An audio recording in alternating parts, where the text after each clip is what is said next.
Él es doctor en Ciencia Jurídica, Derecho Comparado e Internacional por the George Washington University, ministro del Servicio Exterior Mexicano, adscripción actual a la Dirección General del Instituto Matías Romero de la Secretaría de Relaciones Exteriores. En el área disciplinar cuenta con conocimientos en Derecho Comparado e Internacional, Derecho y Práctica Diplomática, Organismos y Tribunales Internacionales, Sistemas Jurídicos y de Control Constitucional de Derechos Humanos y su protección constitucional e internacional. Derecho Internacional Privado, protección de nacionales. Cuenta con diversas publicaciones, entre ellas la experiencia de México en las Cortes Interamericana de Derechos Humanos e Internacional de Justicia, evolución y desafío en los retos de la política exterior de México en la actual coyuntura por el Instituto Matías Romero de la Secretaría de Relaciones Exteriores, primera edición, en el año 2004.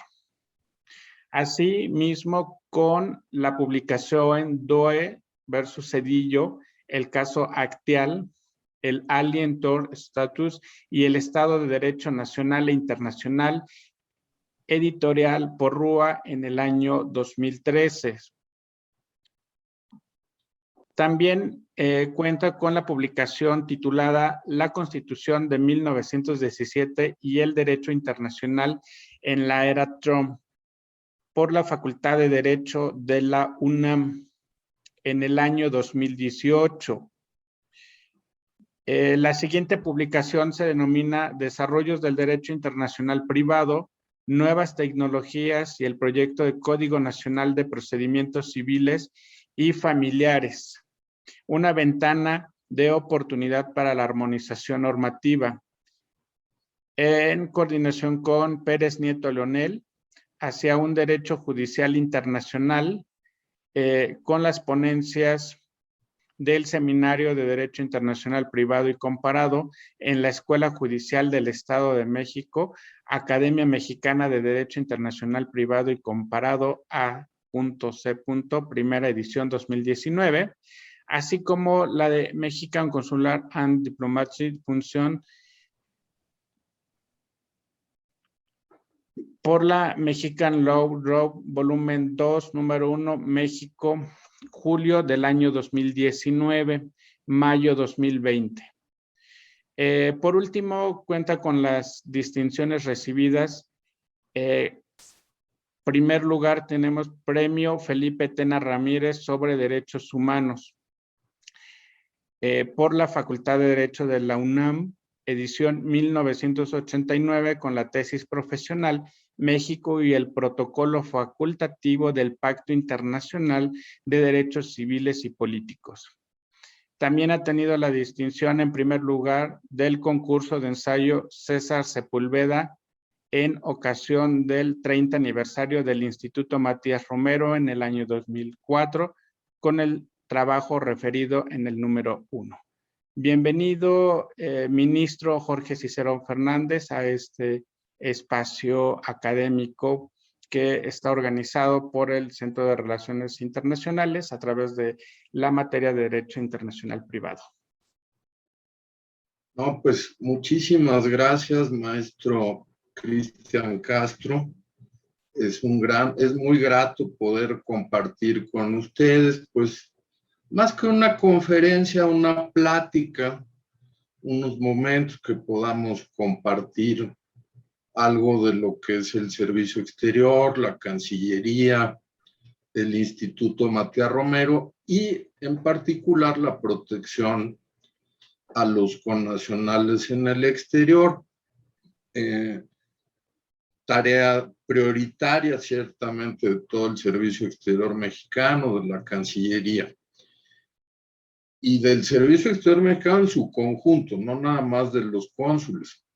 De forma que me da mucho gusto, le transmito a usted y a los alumnos, las alumnas, un cordial saludo del director general del Instituto Matías Romero, el maestro Alejandro Alday, quien desde luego también manifiesta su beneplácito de este espacio, ¿no? Para poder compartir. Y yo quisiera empezar diciendo que me da mucho gusto que sea precisamente en la asignatura de Derecho Internacional Privado, porque el vínculo entre el derecho internacional privado y las funciones diplomáticas y consulares del Servicio Exterior Mexicano, creo que no se acaba de darle la prioridad que amerita. Como que muchas veces lo vemos desde el punto de vista del derecho diplomático, del derecho consular, del derecho internacional público inclusive, pero realmente la rama del derecho que da las herramientas en lo concreto para solucionar y apoyar a muchos connacionales es precisamente el derecho internacional privado, al tender puentes entre diferentes sistemas jurídicos, ya sea dentro de un mismo estado federal o dentro de diversos estados soberanos en el plano internacional, o incluso dentro de entidades federativas componentes de diferentes estados soberanos. Y estos puentes jurídicos, a través de lo que se llama el derecho conflictual, pero también de la cooperación judicial o procesal internacional, a través de los tratados, de las leyes internas, realmente es una cuestión sine qua non para el correcto desempeño de las tareas del Servicio Exterior Mexicano, y realmente es algo que yo celebro, que se vea precisamente en este espacio la cuestión del Servicio Exterior Mexicano y la protección de los connacionales en el extranjero. De hecho, como material de apoyo de corte académico, me permití también transmitirles el enlace a una de las publicaciones, precisamente sobre el tema de las funciones diplomáticas y consulares, la doble nacionalidad y el derecho internacional privado, que por supuesto está a disposición de los alumnos. Ya tiene usted el enlace. Yo no voy ahora a compartir pantalla o a darles una presentación, porque reitero, quiero privilegiar la plática directa, que me parece que hay que sacar provecho de ella al máximo. Entiendo que terminamos a las 4 de la tarde, 16 horas, ¿es correcto? Sí, maestro, podemos terminar hasta 4:30. Hasta 4:30. Bueno, muy bien. Entonces vemos sobre la marcha, porque también me interesa mucho justamente que pueda ser algo interactivo y no nada más una disertación unilateral de mi parte, sino sobre todo escuchar las inquietudes de las y los estudiantes y poder atenderlas en la medida de lo que dependa de uno, ¿verdad? Entonces, bueno, como primer punto, yo quisiera repasar lo que es el Servicio Exterior Mexicano, que es el órgano permanente del Estado mexicano con el mandato de apoyar al Ejecutivo Federal en la ejecución de la política exterior de México bajo los principios constitucionales que la rigen y que, como es del conocimiento de todos nosotros, se encuentran en el artículo 89, fracción 10 constitucional, desde 1988, que se elevaron a ese rango tras el proceso de paz de Contadora, y ulteriormente adicionados mediante la reforma constitucional de derechos humanos del 2011, de forma que al día de hoy son la no intervención, la autodeterminación, la solución pacífica de controversias, la proscripción de la amenaza o el uso de la fuerza en las relaciones internacionales, la igualdad jurídica de los estados, la cooperación internacional para el desarrollo, muy importante que a veces suele olvidarse, el respeto, protección y promoción de los derechos humanos, y por último, la lucha por la paz y la seguridad internacionales. De forma que es en este marco constitucional que se engloban las responsabilidades, las tareas del Servicio Exterior Mexicano, y en particular la labor de protección a los mexicanos en el extranjero. En el desempeño de estas responsabilidades, el Servicio Exterior Mexicano se encuentra bajo la autoridad del Ejecutivo Federal, el Presidente de la República, el Canciller o la Canciller,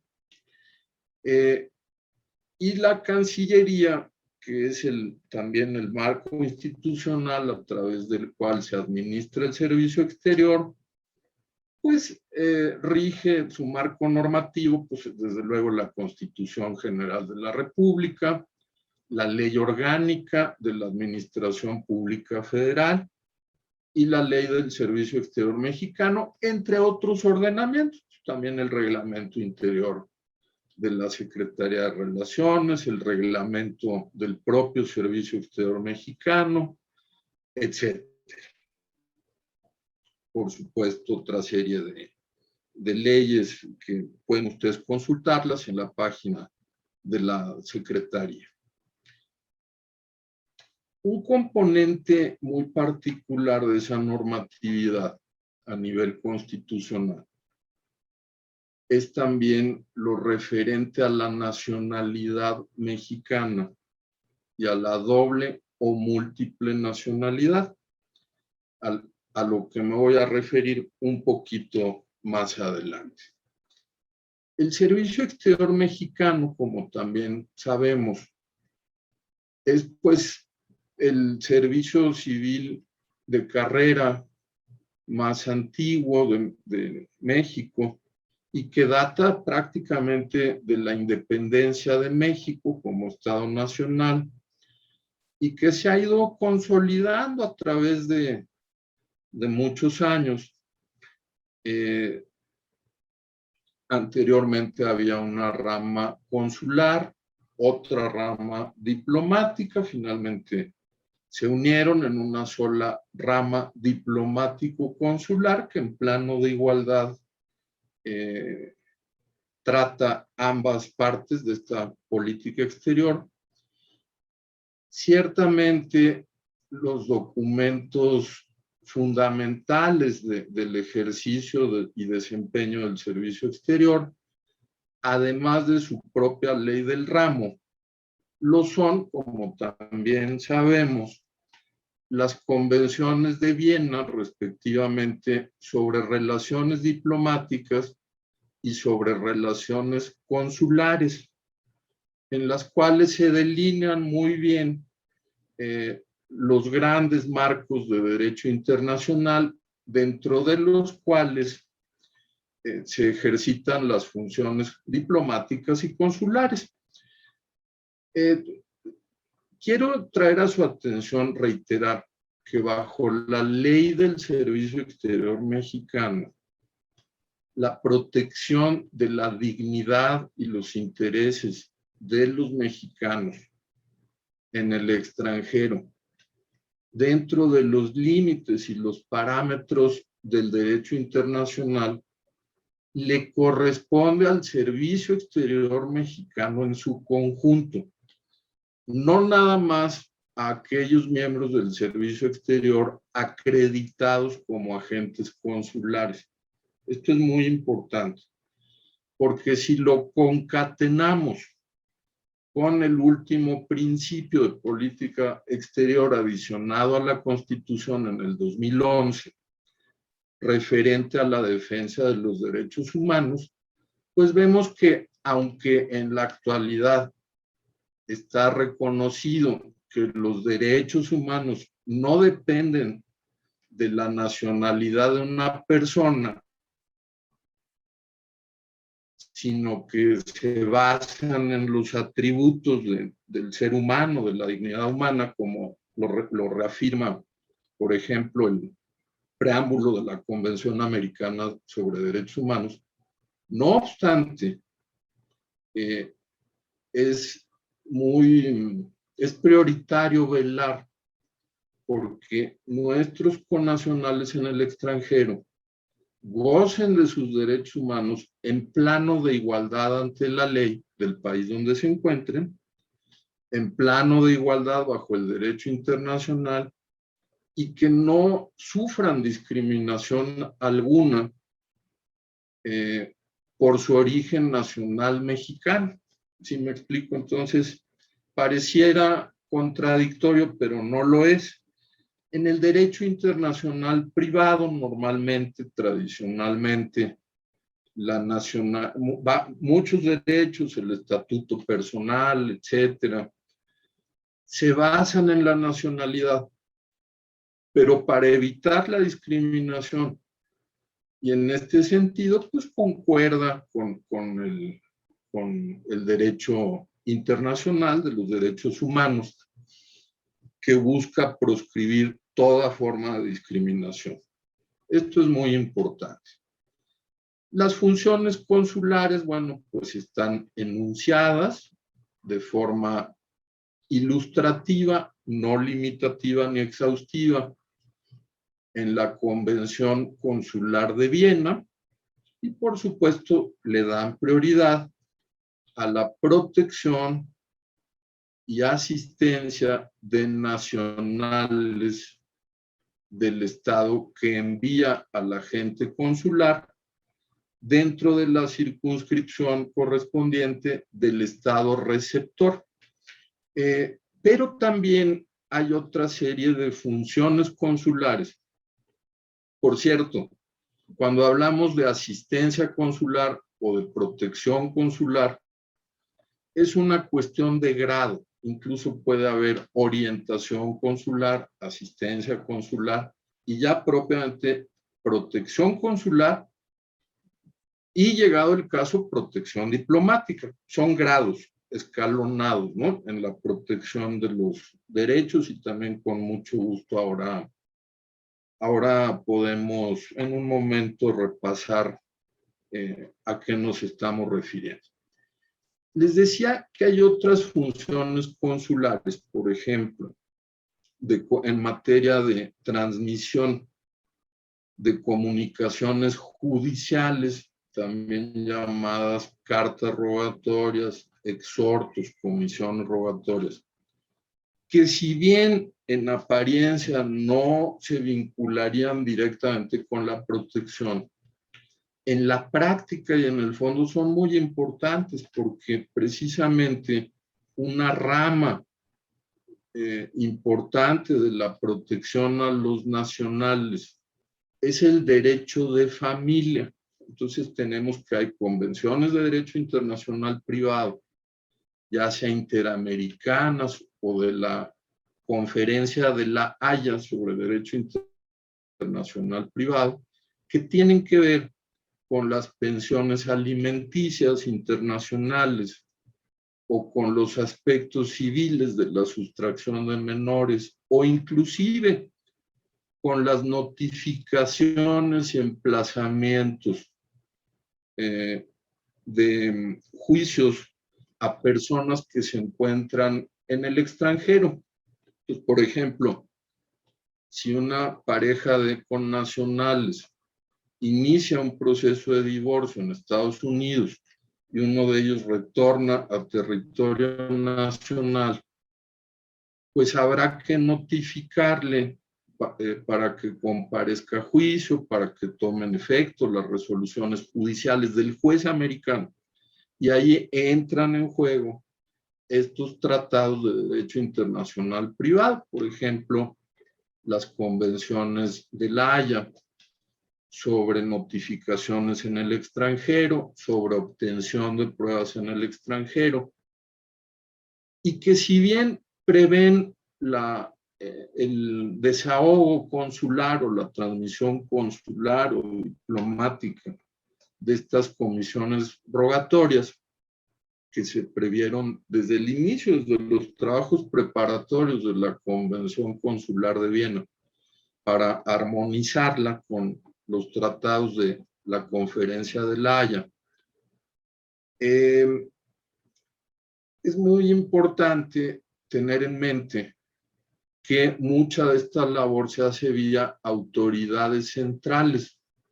Por ejemplo, la Dirección de Derecho de Familia de la Cancillería Mexicana, que está bajo la Dirección General de Protección a Mexicanos, es autoridad central en los tratados de derecho de familia. Por otra parte, para las notificaciones en el extranjero, los emplazamientos en el extranjero, es autoridad central la Dirección General de Asuntos Jurídicos, también de la Cancillería. Y existen pues convenios, por ejemplo, con el Poder Judicial Federal, con algunos poderes judiciales de los estados, para tomar ventaja de todos los medios digitales disponibles hoy en día, a fin de que se pueda tener un acceso oportuno, efectivo, sin demoras a la justicia internacional, siempre hablando de casos o situaciones que tengan un punto de contacto o varios puntos de contacto entre jurisdicciones de diversos países, ¿no? Entonces aquí hay un puente muy importante entre el derecho y las funciones consulares y el derecho internacional privado. Yo diría que actualmente, ustedes recordarán que los tratados internacionales de derechos humanos tienen rasgos distintivos propios que los hacen contrastar con otros tratados de corte tradicional. ¿A qué me refiero? Que los tratados de derechos humanos no buscan la reciprocidad ni el equilibrio de derechos, deberes o intereses entre estados, sino que buscan el compromiso de cada estado soberano de respetarle y garantizarle sus derechos humanos a las personas sujetas a su jurisdicción. Es diferente, allá hay un matiz muy importante.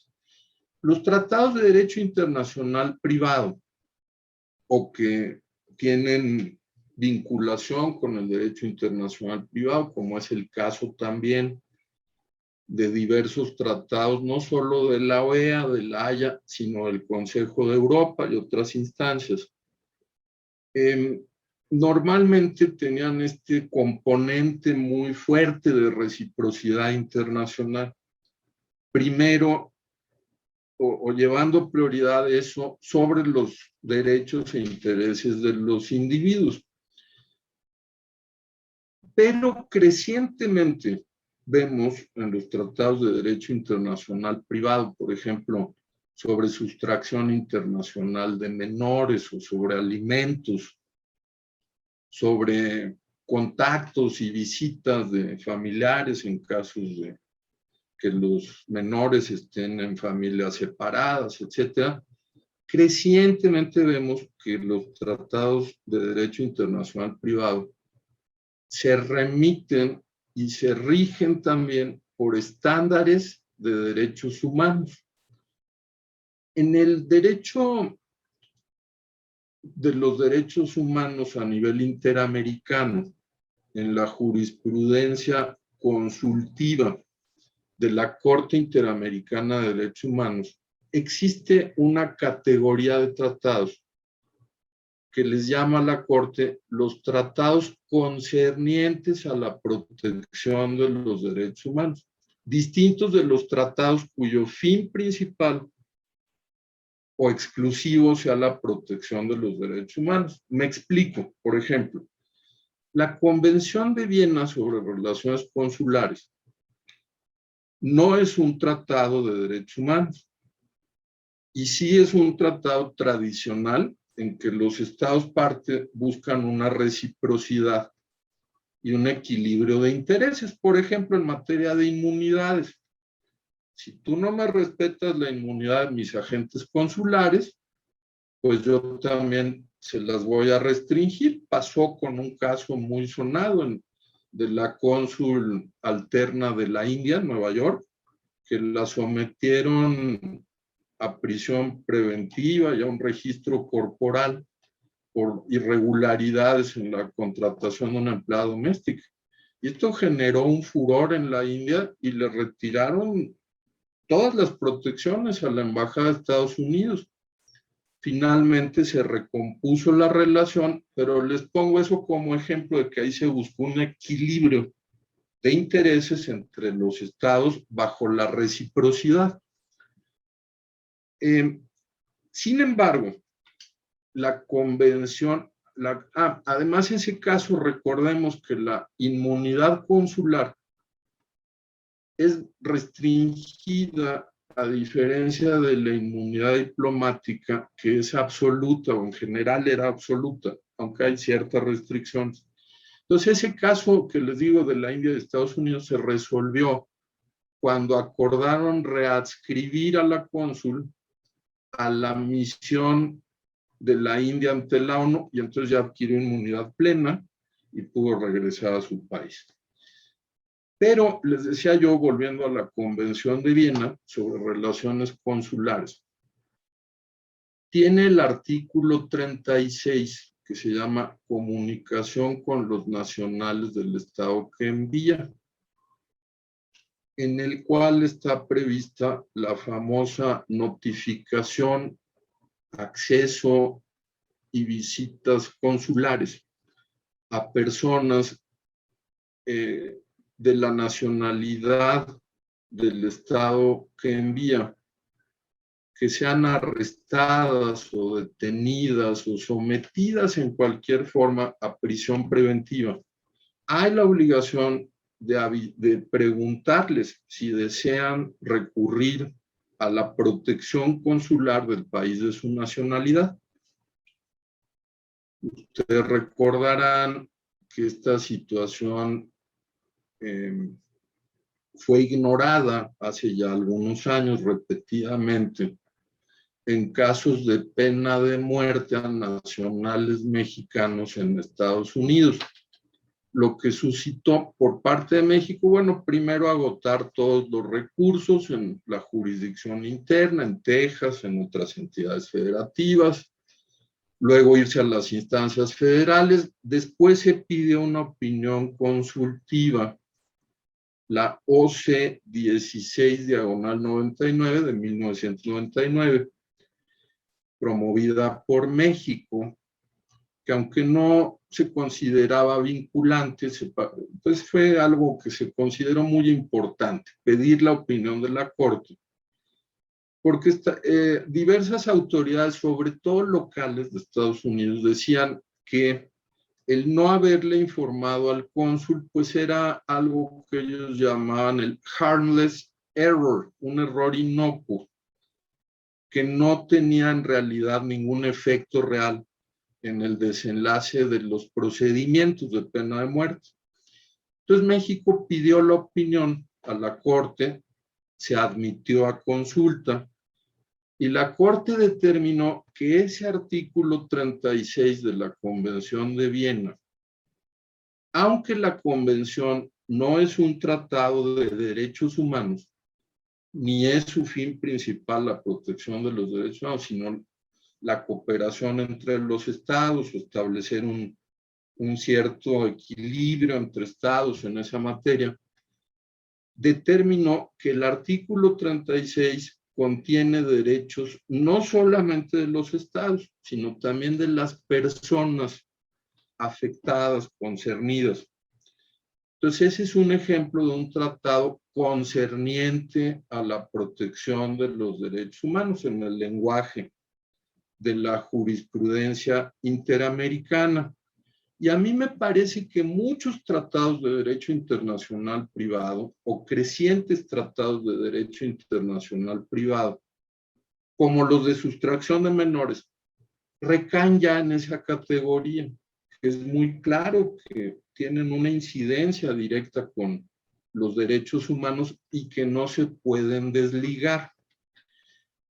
Hay también en Europa el Tribunal Europeo de Derechos Humanos, que anteriormente era una comisión y una corte separadas, como lo es todavía a nivel interamericano, pero ya es un solo tribunal. Y en ese tribunal hay un cuerpo de jurisprudencia sobre este tema en particular de la sustracción de menores, en el cual han insistido repetidamente, está muy bien establecido, que el tema de la protección de la familia en el Convenio Europeo de Derechos Humanos, en aquellos casos que involucran una sustracción internacional de menores por uno de sus padres, no puede interpretarse si no es mediante referencia al Convenio sobre Sustracción de Menores de la Conferencia de La Haya sobre Derecho Internacional Privado. Esto es muy interesante porque normalmente yo creo que está muy claro que los tratados de derecho internacional privado deben interpretarse bajo un estándar de derechos humanos. Pero aquí lo interesante es que el Tribunal Europeo dice también que también es a la inversa, que los derechos humanos deben interpretarse a la luz del derecho internacional privado en estos casos que involucran pues, puntos de contacto múltiples, ¿no?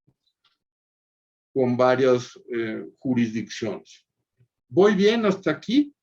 ¿Me están siguiendo el hilo? Perfecto. Bueno, sí. De acuerdo. Por favor, si hay algún término, algún concepto que de pronto se les escape, lo anotan y con muchísimo gusto lo podemos aclarar. Bueno, vuelvo al artículo 36 de la Convención de Viena sobre Relaciones Consulares.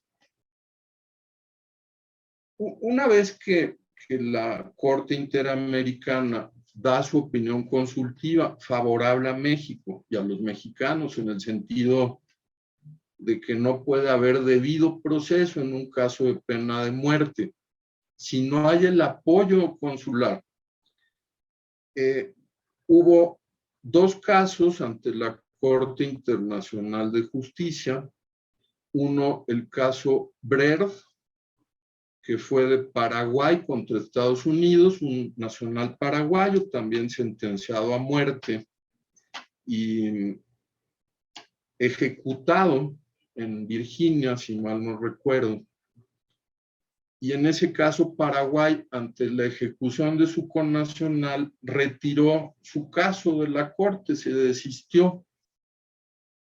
Viene después otro caso de los hermanos Karl y Walter Lagrand, ciudadanos alemanes, en el cual Alemania demanda a Estados Unidos también por la violación del artículo 36,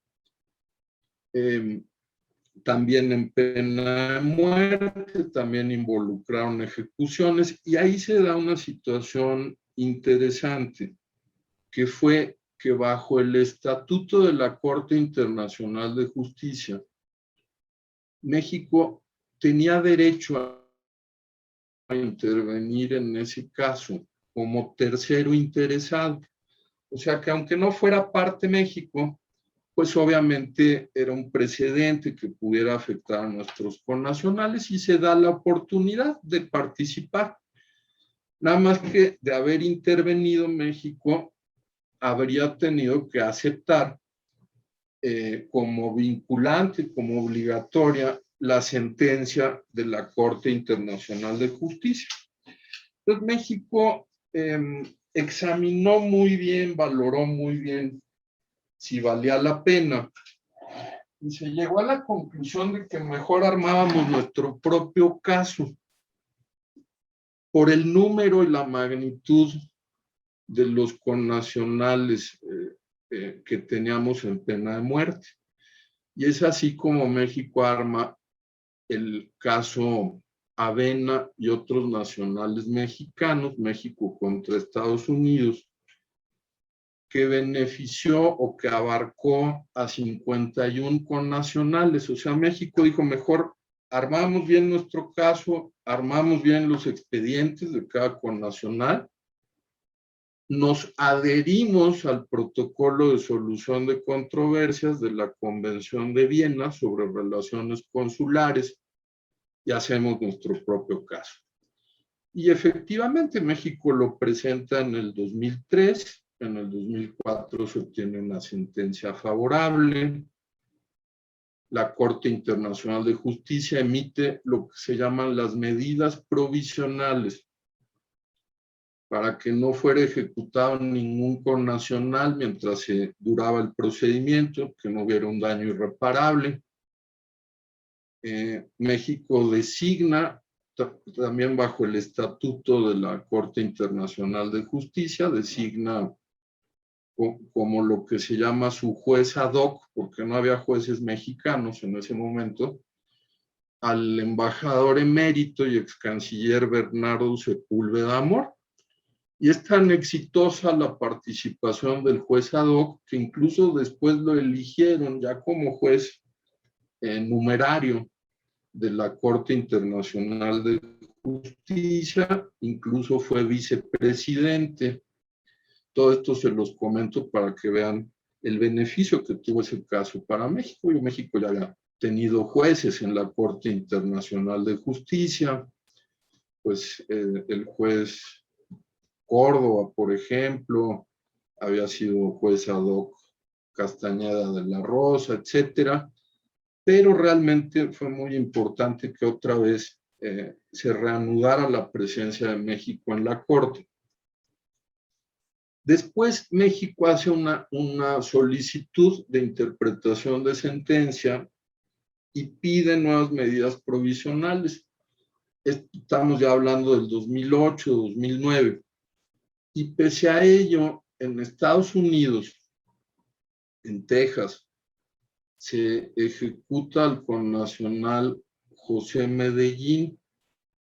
Esto se litiga, llega hasta la Suprema Corte de Estados Unidos, que determina que, aunque sea obligatorio el fallo de la Corte Internacional de Justicia en el caso Avena, no puede ser ejecutado a nivel de la jurisdicción interna de Estados Unidos porque no hay una ley de implementación y entonces remite a México al Consejo de Seguridad de la ONU, que bajo la Carta de las Naciones Unidas es el órgano al que le corresponde velar por el cumplimiento de los fallos de la Corte Internacional de Justicia. México, pues, en un momento dado, ante otra nueva ejecución en desacato a la Corte, hace una carta al Consejo de Seguridad reservándose el derecho de recurrir al mismo, como ya había algunos precedentes. Pero al final, fíjense qué interesante, ya en el 2018, esa carta data como del 2014. Ya en diciembre del 2018, ya en la presente administración, es la Asamblea General de la ONU la que exige a Estados Unidos el inmediato y completo cumplimiento del fallo Avena, con el peso de más de 60 votos a favor, abstenciones, muy pocos votos en contra, y ese es otro gran éxito de México. Sí hubo nacionales que se beneficiaron de la revisión o reconsideración o conmutación de sus penas de muerte. Pocos, pero los hubo. Y como dice la gente de México ante la Corte Internacional de Justicia, aunque hubiera sido uno solo, hubiera valido la pena. Entonces, todo esto para decirles, fíjense, el caso Avena data del 2003 y hasta ahora, hasta el 2018, sigue vigente. Es un consenso que trasciende los sexenios a favor de la protección de los nacionales mexicanos bajo el derecho internacional. Es un gran consenso de política exterior. Es más, hubo un momento dado en el cual hasta el Senado de la República, vía la Comisión de Relaciones Exteriores América del Norte, hizo gestiones en favor del caso Avena. Entonces, yo creo que en este tema del servicio exterior mexicano y la protección de los connacionales en el extranjero, estamos hablando de una verdadera visión del Estado mexicano, que trasciende los sexenios, que trasciende las coyunturas. Y esto me parece muy importante, pues traerlo a la atención de ustedes. Creo que es algo que es muy importante que se les quede. Fíjense, en los casos de pena de muerte, vamos a decir en Texas, son de los casos más costosos que hay en el derecho estadounidense, por el cúmulo de pruebas que requieren. Además, muchas veces allá los juicios se dirimen por un jurado que hay que seleccionar y que tiene que reunir ciertas características, etcétera. Son muy complejos. Entonces, un nacional mexicano en situación migratoria irregular, al que le sea imputado un cargo que implique la pena capital, si no tiene el apoyo del cónsul mexicano, pues es prácticamente, ya está sentenciado de antemano. Y les voy a decir por qué. Porque esos casos en realidad son dos juicios. En un primer juicio, lo que se determina es si el acusado es culpable o no. Y en un segundo juicio, en una segunda fase, pero en realidad es un nuevo juicio, se determina si siendo culpable merece o no la pena de muerte. Y para eso se requieren examinar algo que se llaman las evidencias mitigantes, que siendo una persona migrante se van a encontrar en su lugar de origen, porque tienen que ver con daños cerebrales que hayan sufrido durante su infancia, abusos, golpizas, incluso torturas, estrés postraumático. Y son una serie de evidencias que realmente yo diría que ni siquiera un despacho de abogados, si no hay la asistencia del cónsul, va a ser muy difícil poderla recabar. Esa es la importancia. Y por cierto, México nunca se ha pronunciado sobre la culpabilidad o no de los connacionales afectados. Lo vemos como una cuestión de debido proceso, como además pues, ha sido el caso también de este lado de México, ¿no? Por ejemplo, el caso Florence Cassés, en el cual la Suprema Corte de Justicia de la Nación, en el amparo que le concedió, después de analizar todo, determinó que también se le violó el derecho de acceso consular y que ello había incidido negativamente en el debido proceso. Otro punto muy importante en el tema del derecho internacional privado y la protección de nacionales y los derechos consulares es el tema, lo retomo, de la doble o múltiple nacionalidad.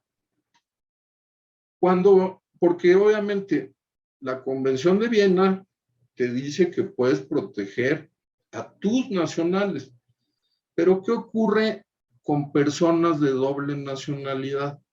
Ahí también hay reglas del derecho internacional, hay convenciones de La Haya que datan pues de por ahí de los años 20, 30 del siglo pasado sobre conflictos de nacionalidad. Hay también los artículos de la Comisión de Derecho Internacional de la ONU sobre la protección diplomática, que también abordan estos denominados conflictos de nacionalidad. Y hay también jurisprudencia de la Corte Internacional de Justicia, por ejemplo, en el caso Nottebohm de Liechtenstein contra Guatemala. Y básicamente aquí lo que es muy importante es cuál es la nacionalidad efectiva de una persona, no la nacionalidad formal, la nacionalidad efectiva. ¿Dónde están sus puntos de contacto familiares, financieros, su identidad? Normalmente se consideraba que si alguien era, digamos, doble nacional mexicano-estadounidense, no podría recurrir a la protección consular estadounidense en México ni a la protección consular mexicana en Estados Unidos. Esto ha empezado a cambiar. De hecho, también ahí hay precedentes de vanguardia, nuevamente, de nuestra Suprema Corte de Justicia, que dicen que la cuestión de pertenencia o identidad nacional no se debe prejuzgar y que cuando hay un mexicano que también tenga otras nacionalidades que sea arrestado, hay que hacer la notificación consular. Y ya después se determinará como una cuestión de fondo, por así decirlo, cuál es la nacionalidad efectiva. Entonces, bueno, hay todos estos temas que me parecen realmente de gran interés para el derecho internacional privado, para la protección a nacionales. Dentro de la Secretaría de Relaciones Exteriores y el Servicio Exterior Mexicano, se da también gran prioridad a lo que se llama la protección preventiva. Hay un área de prospectiva consular, de prospectiva de protección, que precisamente está facilitando información, guías del viajero, etcétera, ¿no? Entonces, muy buena pregunta de los apátridas. Ahorita te contesto, Mildred. Entonces, ahí la idea es que pues, mejor intervenir preventivamente antes de que el nacional pues sufra algún tipo de incidente, algún tipo de afectación, de contratiempo, que no se ponga en situaciones que lo puedan llevar a violar leyes de países extranjeros, ¿no?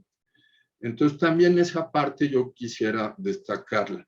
Me está haciendo Mildred una pregunta de qué pasa con la nacionalidad efectiva en el caso de los apátridas, es decir, con personas de nacionalidad no definida, sea por alguna secesión de los estados, diversas cuestiones, ¿no?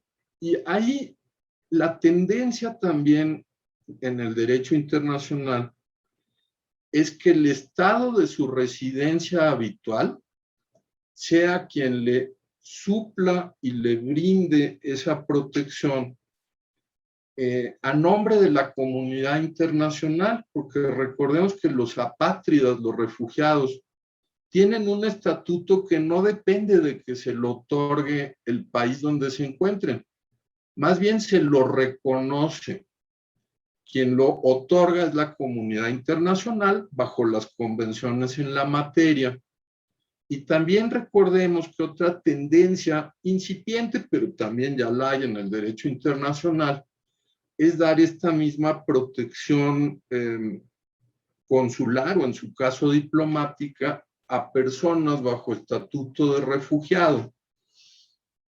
Es decir, que hayan huido de su país de origen por motivo de persecuciones políticas, étnicas, religiosas, violencia generalizada, etcétera. Y ahí también la tendencia es que el estado de la residencia habitual sea el que brinde esa protección consular o diplomática. Yo, por último, nada más quisiera justamente hacer la distinción entre lo que es la protección consular y lo que es la protección diplomática. Voy a empezar diciendo y estableciendo que cuando hablamos de protección a mexicanos en la normatividad de nuestro país, en el Servicio Exterior Mexicano, usualmente, generalmente estamos hablando de personas físicas o naturales. Si bien en alguna época se estiló y era usual que también se hiciera extensiva la protección consular o diplomática a personas morales, a empresas, eso ya prácticamente ha caído en desuso porque ese tipo de protección de las inversiones, del comercio, pues ha recaído en los tratados internacionales en materia económica, los tratados de libre comercio, los tratados de protección y promoción de inversiones y los tratados de arbitraje de inversiones entre un Estado receptor de inversiones y los inversionistas extranjeros. Por ejemplo, México acá tiene relativamente poco que se adhirió al convenio del Centro de Solución de Diferencias entre Estado e Inversores del Banco Mundial, conocido como Convenio CIADI.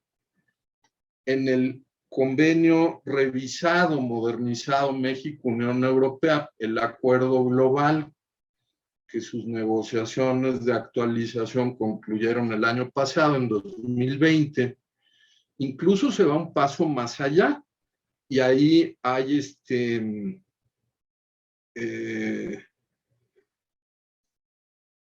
se prevé un tribunal permanente de inversiones entre México y la Unión Europea, es decir, en las reglas de arbitraje de inversiones actuales, los paneles arbitrales se hacen ad hoc para cada caso, y aquí no, aquí ya se prevería un tribunal permanente bilateral de inversiones, que es un cambio de paradigma muy profundo. Todo esto para decirles que esa parte realmente ya no, normalmente no se ve dentro de la protección, más bien se ve dentro de las inversiones, la solución de controversias de arbitraje, etcétera. ¿Cuál es la diferencia entre la protección consular y la protección diplomática? Yo creo que es una diferencia de grado. Para que se dé la protección diplomática, se tienen que haber agotado previamente los recursos legales de la jurisdicción interna del Estado receptor aplicables al presunto agravio al connacional. Entonces, digamos que la protección consular es indispensable, normalmente va acompañando ese proceso de agotamiento, de interposición de los recursos legales, ya sea a nivel estatal o federal. Y recordemos también que en Estados Unidos su sistema de justicia, sobre todo local, los jueces, los fiscales son de elección popular. Eso también. Entonces tenemos jueces de elección popular, fiscales de elección popular y jurados populares. No es así a nivel de los jueces federales, que es un sistema semejante a grandes rasgos al nuestro. Pero también eso tomémoslo en cuenta. Le da una dimensión muy distinta. Entonces, bueno, esas serían mis reflexiones sobre el Servicio Exterior Mexicano, la protección de los connacionales en el extranjero y el derecho internacional privado. Vi por ahí una pregunta sobre el caso Avena. Si me hacen favor de darle lectura, y también veo otra más. veo varias más. Con mucho gusto hago una pausa y tomamos todas las preguntas, las inquietudes, los comentarios. Me dará mucho gusto. Para mí, esta fase de preguntas es la parte sustancial y central de este ejercicio. Claro, ministro Jorge, voy a dar lectura a dos preguntas, hago una pausa y continuamos. Bilder Ruiz, excelente ponencia respecto a la nacionalidad efectiva en estos casos. ¿Qué pasa con las apátridas que buscan ser protegidos ante una situación? Brandy Hernández nos hace la pregunta, ¿la protección diplomática tiene que ver con la inmunidad diplomática? Sí, voy a tomar la pregunta de Brandy. La de Mildred ya la respondí. No, bueno, la inmunidad diplomática que tiene dos componentes. Uno es la inmunidad de jurisdicción y otro es la inmunidad de ejecución. No es sinónimo de impunidad, ojo. El diplomático, aunque tenga cierta inmunidad frente al Estado receptor, no la tiene respecto del Estado que lo envía. Esta inmunidad no es para que el diplomático abuse de ella, sino para que se le facilite el ejercicio de sus funciones. Entonces, la primera cuestión es esa, que si no tiene una inmunidad como la prevé la Convención de Viena sobre relaciones diplomáticas, pues un diplomático difícilmente va a poder ejercer sus funciones, incluyendo la protección diplomática. En el caso de los cónsules, su inmunidad es extensiva solamente a sus actos oficiales. Y, por ejemplo, como vimos en el ejemplo que les decía yo de la India y Estados Unidos, ahí no se consideró que la contratación de una empleada doméstica particular por parte de uno de los miembros de la oficina consular fuera una función oficial. Entonces, esa es la distinción. Yo creo que son dos figuras distintas, una la inmunidad diplomática, otra la protección diplomática. La inmunidad diplomática, aunque pueda llegar a ser absoluta ante el Estado receptor, como yo les decía, no exime al Estado que envía del ejercicio de su propia jurisdicción y además, como mecanismo de resguardo de su soberanía y de sus intereses, el Estado receptor se reserva el derecho de declarar persona non grata a cualquier persona que pudiera abusar de la inmunidad. Y si no se acata esa declaratoria de persona non grata, es decir, la salida imperativa, premiante, en plazo perentorio del diplomático, entonces el Estado receptor se reserva el derecho de no reconocerlo como parte de la misión y por tanto quedaría también extinta su inmunidad diplomática con las consecuencias que ello implicaría. Espero con eso haberte respondido, Brandy, y recibo más preguntas con mucho gusto. Claro, Cintia Trejo Montaño. En el caso Avena, ¿considera que influyó el hecho de la falta de información sobre que los migrantes, aún estando ilegalmente en un país, puedan pedir ayuda en su embajada? Y la siguiente pregunta es de Enrique Orduña. Muy buena ponencia, gracias por impartirla. Mi pregunta está dirigida hacia el caso de las personas que poseen múltiples nacionalidades. ¿Causa algún conflicto al momento de llevar a cabo esta protección a los connacionales? Sí, bueno, entonces primero, la primera pregunta. Primero que nada, precisar de forma muy clara, con mucho respeto, que es delicado hablar de personas ilegales. Las personas no son ilegales. Nadie es ilegal. Todo mundo nace con derechos inherentes a sus atributos de la dignidad humana, independientemente de su estatuto migratorio. Puede haber personas en situación migratoria irregular, pero eso no las criminaliza.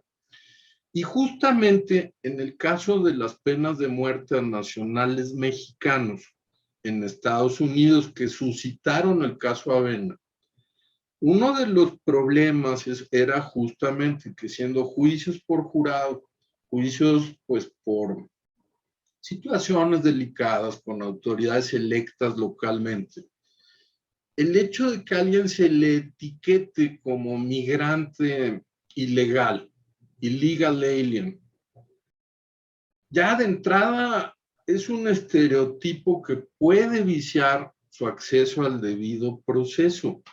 Reitero, la situación migratoria de una persona no tiene por qué impactar en otros derechos fuera del ámbito migratorio. Hubo otra opinión consultiva que les recomiendo mucho su lectura, que es precisamente sobre los derechos de los migrantes indocumentados, que rindió también la Corte Interamericana de Derechos Humanos a petición de México, precisamente derivado de que en situaciones laborales les negaban sus salarios caídos a connacionales que estaban laborando en Estados Unidos, so pretexto de su estatuto migratorio irregular. Y por supuesto, la Corte Interamericana de Derechos Humanos pues determinó que eso era incompatible con el derecho internacional, con la Convención Americana sobre Derechos Humanos, con otros tratados de derechos humanos, porque el principio fundamental de igualdad y no discriminación ante la ley impide que o sea, la relación laboral no se rige por las leyes migratorias, se rige por las leyes laborales. Entonces se determinó que realmente era improcedente en base a una premisa de un estatuto migratorio irregular, privar de sus derechos laborales y de sus salarios a un trabajador. No tiene nada que ver una cosa con la otra, conforme a derecho. En esa misma opinión consultiva, que yo les recomiendo también su lectura, busquen el voto particular del juez Augusto Cansado Trindade, que hoy día es juez de la Corte Internacional de Justicia, y ahí pone muy en claro que el derecho de acceso a la justicia de ninguna forma puede tener que ver con el estatuto migratorio, pues ello implicaría desconocer a un individuo como persona ante la ley bajo un criterio arbitrario de discriminación. Entonces esa sería mi respuesta. La segunda pregunta, recuérdeme, profesor. Sí.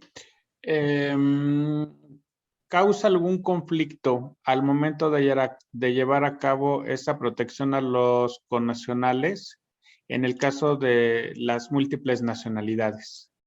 Pues sí, pues es una pregunta muy bien planteada, porque toda una rama el derecho internacional y de la protección es justamente los denominados conflictos de nacionalidad, que hay que buscar criterios comunes para cómo resolverlos, ¿no? En nuestra Constitución se prevé la expedición de normatividad que prevenga los conflictos de doble nacionalidad, porque México cambió de paradigma en esta materia y pues actualmente reconocemos la nacionalidad a nuestros nacionales, valga la redundancia, aunque adquieran otras nacionalidades, realmente no está previsto como tal que un mexicano renuncie a su nacionalidad por cuestiones de apatridia. incluso aunque tenga esa nacionalidad. Y sí, hay que tener una serie de criterios. Yo creo que el más claro es el de la nacionalidad efectiva, pero por ejemplo hay otros.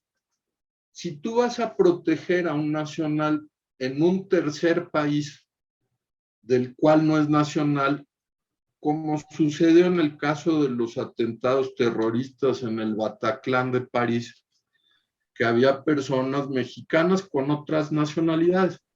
Tú ahí los puedes proteger sin impedimento alguno, ya sea de forma conjunta con el Estado de su otra nacionalidad o individualmente.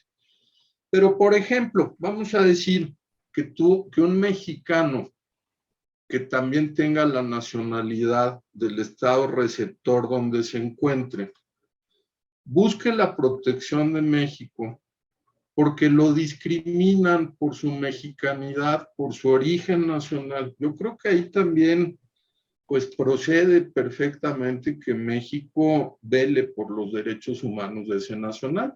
Incluso, quizá, si el Estado receptor objeta, impide esta protección, ello no impediría al Estado mexicano poderlo canalizar a alguna organización, vamos a decir una barra de abogados, un organismo civil, y también estar atento a su situación, ¿verdad? Pero sí, ciertamente hay esos conflictos. Hay otro conflicto más que se da en el caso precisamente de los arbitrajes de inversiones, en los cuales una persona pueda ella misma considerarse extranjera, ella misma considerar que no tiene vínculo efectivo con México, y sin embargo México considerarlo su nacional. Y ahí también eso puede tener implicaciones jurídicas en ese arbitraje. Sí, muy buena pregunta. No, obviamente que no la podríamos agotar. Habría que ver caso por caso, pero esos son los grandes parámetros. Bien. Daniela Franco, buenas tardes, muchas gracias por acompañarnos. Mi pregunta sería, ¿cuál es el mayor reto al que se enfrentan actualmente como institución la Secretaría de Relaciones Exteriores en materia de derechos humanos? La segunda pregunta la hace Elizabeth Hernández. Gracias por la excelente ponencia. Mi pregunta se encuentra relacionada al caso Avena. ¿Cuáles considera que serían los efectos del retiro de Estados Unidos del protocolo facultativo para los casos futuros? Bueno, también muy buenas ambas preguntas, muy conducentes, pertinentes.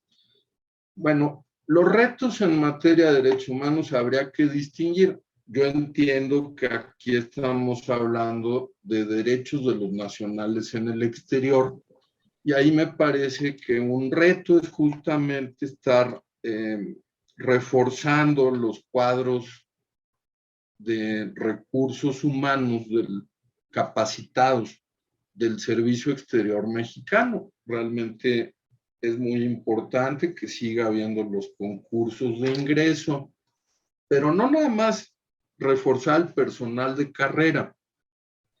Realmente las embajadas pues también cuentan con personal de contratación local, que es importantísimo para el buen funcionamiento de una embajada.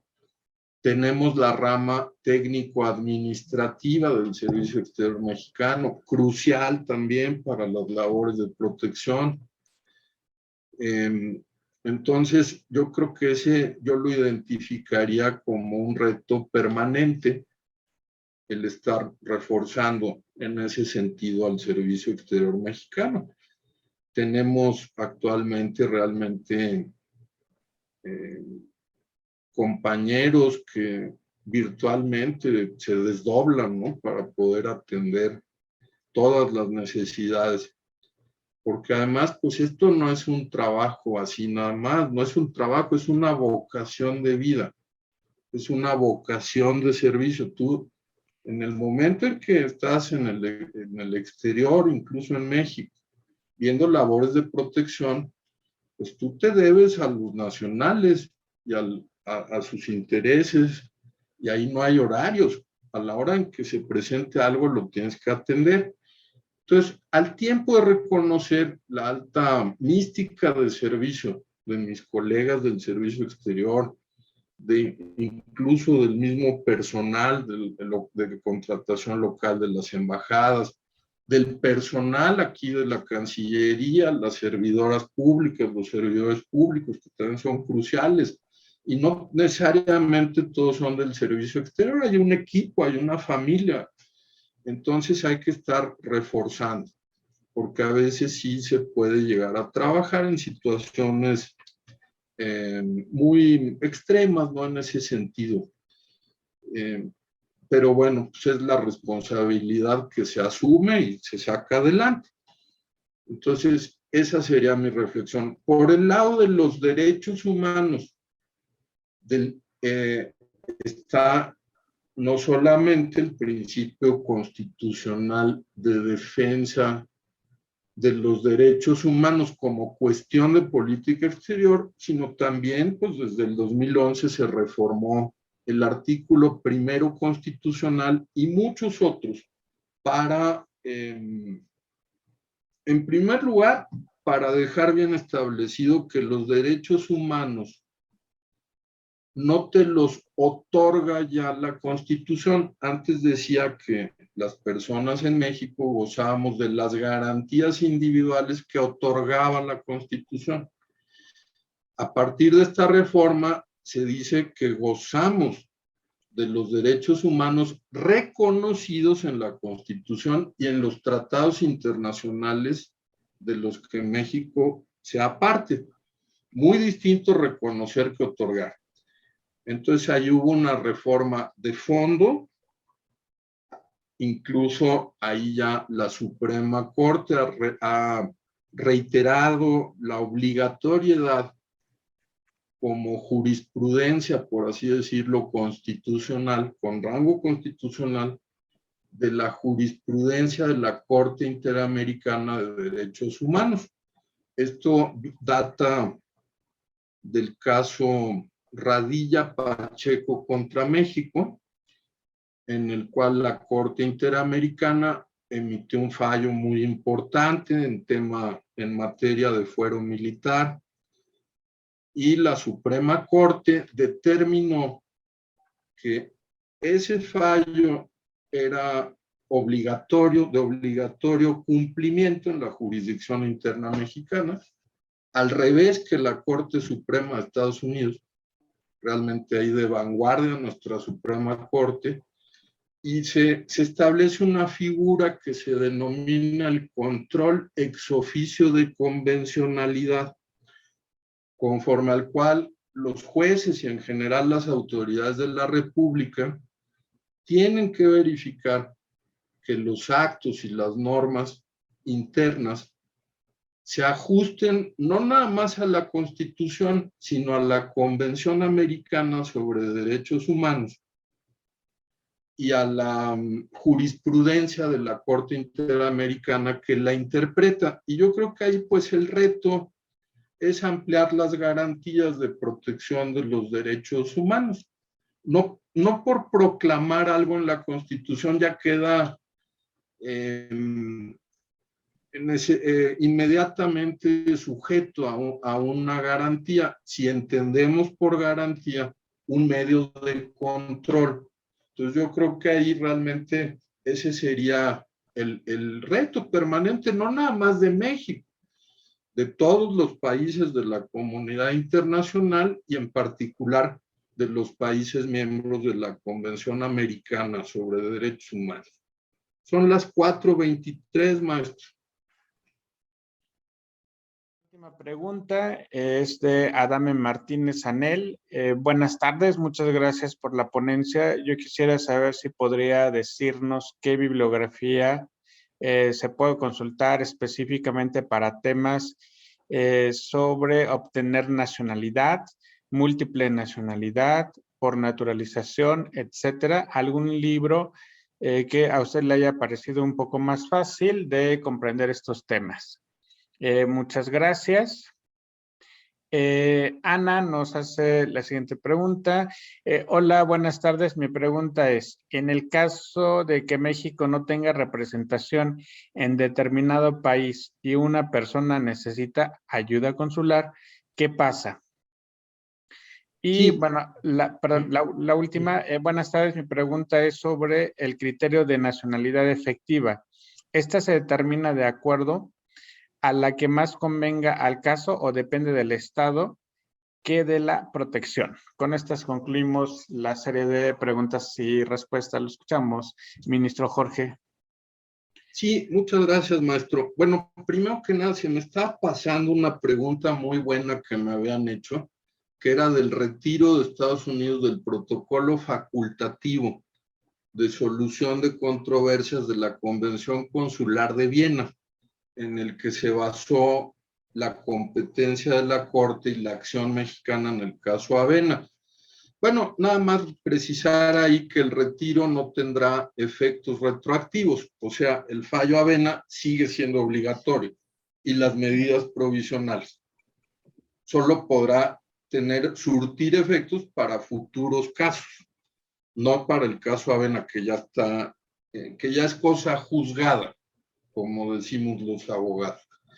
Luego, de la bibliografía, con mucho gusto lo reviso y le hago llegar al maestro alguna sugerencia, cuenten con ello. ¿Y las otras dos cuáles eran, maestro?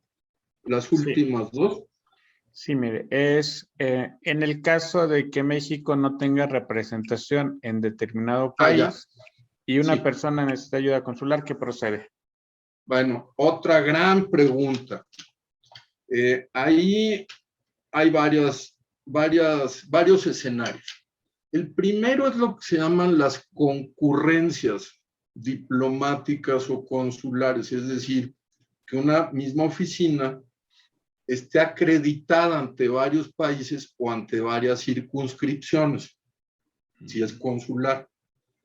Esto es muy común en las embajadas de México, por ejemplo, en África, que cubren varios países. Otro escenario es que puede haber un cónsul honorario de México. Honorario, pues, normalmente es una persona distinguida con nacionalidad o residencia en el país receptor. Un tercer escenario que se da en el marco de la Alianza del Pacífico es que por un acuerdo consular de cooperación en ese marco, un país de la Alianza del Pacífico, que somos México, Colombia, Chile y Perú, vamos a decir que en ese país México no tiene representación, pero Perú sí. Entonces le vamos a pedir a Perú que a nombre de México, con la anuencia del Estado receptor, brinde esa protección y hay un acuerdo vigente en esa materia.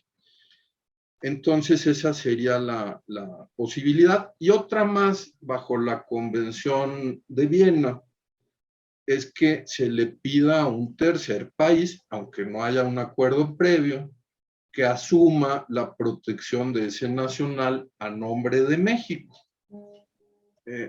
Nuevamente, siempre y cuando no haya una objeción por parte del Estado receptor.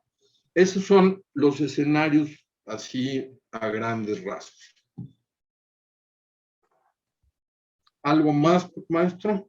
Sí, maestro. Aquí tenemos la pregunta que habíamos leído sobre el criterio de la nacionalidad efectiva. Esta determina de acuerdo a la que más convenga al caso o depende del estado que le da la protección. Sí, esa se tiene que determinar caso por caso. No se puede prejuzgar.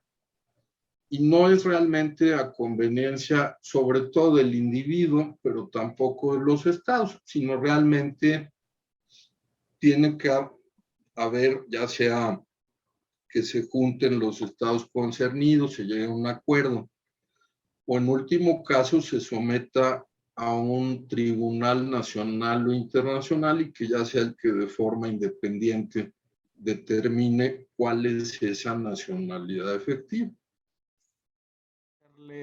Su participación en estos espacios académicos que para nosotros como estudiantes y como profesores son muy importantes y fundamentales, que ustedes nos pueden acompañar a través de estas pláticas y conferencias a desarrollar y generar inquietudes, en este caso en el Servicio Exterior Mexicano, y cómo es que también a través de este servicio se generan protecciones de derechos humanos hacia nuestros connacionales, y que son temas que tienen que irse profundizando desde lo académico para seguir fortaleciendo pues nuestro Estado mexicano, ¿no? Que a fin de cuentas es lo que nos interesa, el fortalecimiento del Estado mexicano, y siempre a donde haya un mexicano pues va a estar ahí presente nuestra identidad y nuestra cultura.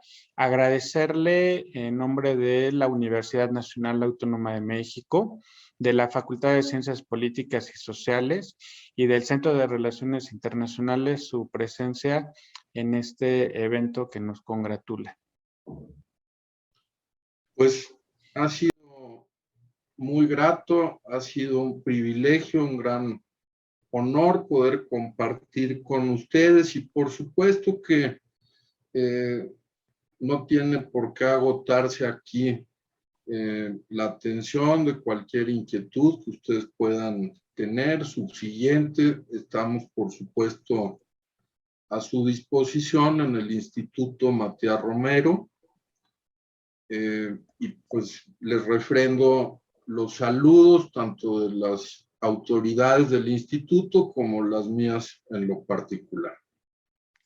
Así es, maestro. Y en la brevedad posible le vamos a hacer llegar la constancia de participación vía correo electrónico. Muchas gracias, estaré atento. Gracias, ministro. Que tenga muy buena tarde. Y compañeros, ustedes nos van a esperar aquí en el aula virtual. Seguimos. Un gusto. Todo lo mejor a todos ustedes. Igualmente, muchas gracias. Gracias por su interés y por su excelente nivel de preguntas. Nos vemos. Gracias. Gracias. Gracias.